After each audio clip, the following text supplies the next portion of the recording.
BJP नेता आशीष शेलार का नवाब मलिक पर पलटवार, कहा नवाब मलिक के सारे आरोप बेबुनियाद। देवेंद्र फडणवीस के कार्यकाल में कभी नहीं हुई गड़बड़ी। आरोप प्रत्यारोप के खेल में बिगड़ चुका है नवाब मलिक का मानसिक संतुलन।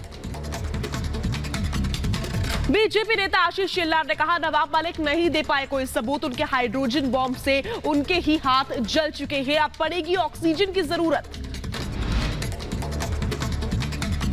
नवाब मलिक ने पूर्व महाराष्ट्र सीएम देवेंद्र फडणवीस पर लगाया गंभीर आरोप। कहा अपने कार्यकाल में भ्रष्ट लोगों को फडणवीस ने सरकारी बोर्ड का अध्यक्ष बनाया।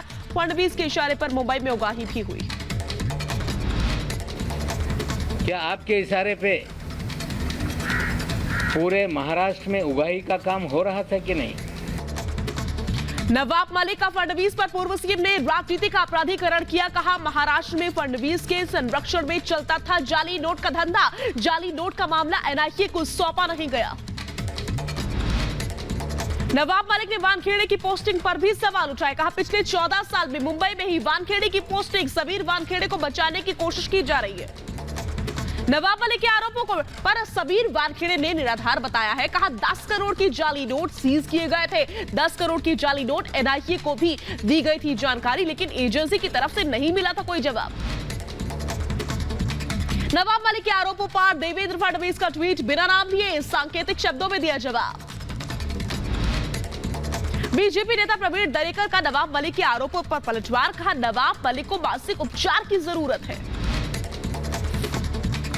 समीर वानखेड़े की मौसी ने नवाब मलिक के खिलाफ दर्ज करवाई शिकायत। औरंगाबाद के मुकुंदवाड़ी थाने में शिकायत दर्ज करवाई है। परिवार पर झूठे इल्जाम लगाकर बदनाम करने का आरोप।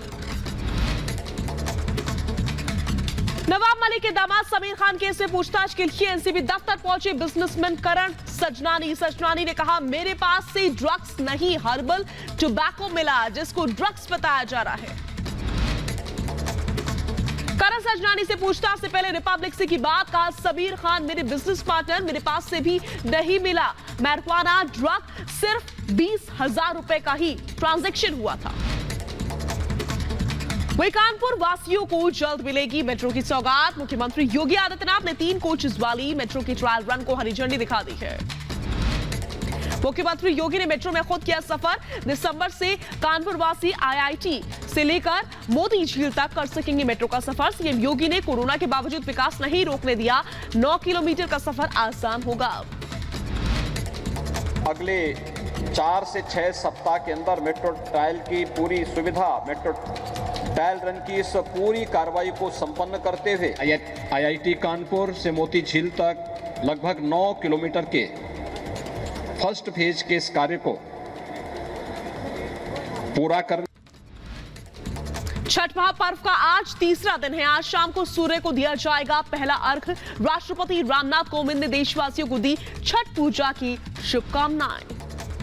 दिल्ली में छठ पूजा पर सियासत हो रही है। आईटीओ यमुना घाट पर पहुंचे प्रवेश वर्मा। कहा दिल्ली सरकार राजनीति कर रही, हमारे त्योहारों को दबाया नहीं जा सकता। दिल्ली सरकार ने विज्ञापन पर सारा पैसा खर्च कर दिया। सरकार ने दिल्ली सरकार को 2300 करोड़ रुपया दिया इस मां यमुना की सफाई के लिए, मगर केजरीवाल ने 1 रुपया खर्च नहीं किया। सारा पैसा अपने विज्ञापन पर लगा दिया। बीजेपी नेता अमित मालवीय ने ट्वीट कर केजरीवाल पर साधा निशाना। कहा प्रदूषित यमुना केजरीवाल की विफलता और कुशासन का परिणाम है। दिल्ली वासी स्वास्थ्य के बदले कर रहे हैं भुगतान, उन्हें सिर्फ विज्ञापन से सरोकार है। अफगानिस्तान के मुद्दे को लेकर के दिल्ली में 7 देशों की बड़ी बैठक। एनएसए अजीत डोभाल की अध्यक्षता में ईरान, रूस, उज्बेकिस्तान समेत 7 देशों के सुरक्षा सलाहकार बैठक में उपस्थित। दिल्ली में रक्षा मंत्री राजनाथ सिंह ने भारतीय वायुसेना कमांडर्स की कॉन्फ्रेंस में हिस्सा लिया। Chief of defence staff general Bipin Rawat भी कमांडर्स कॉन्फ्रेंस में उपस्थित रहे। वही अखिलेश यादव के जिन्ना वाले बयान पर दिग्विजय सिंह का पलटवार। कहा अखिलेश यादव को इतिहास की जानकारी नहीं है। दिग्विजय ने बीजेपी के लिए कहा बीजेपी के पास हिंदुत्व के अलावा कोई मुद्दा नहीं। आईएनएक्स मीडिया मामले में दिल्ली हाईकोर्ट ने सीबीआई की याचिका को किया खारिज। सीबीआई ने निचली अदालत के आदेश को दी थी चुनौती।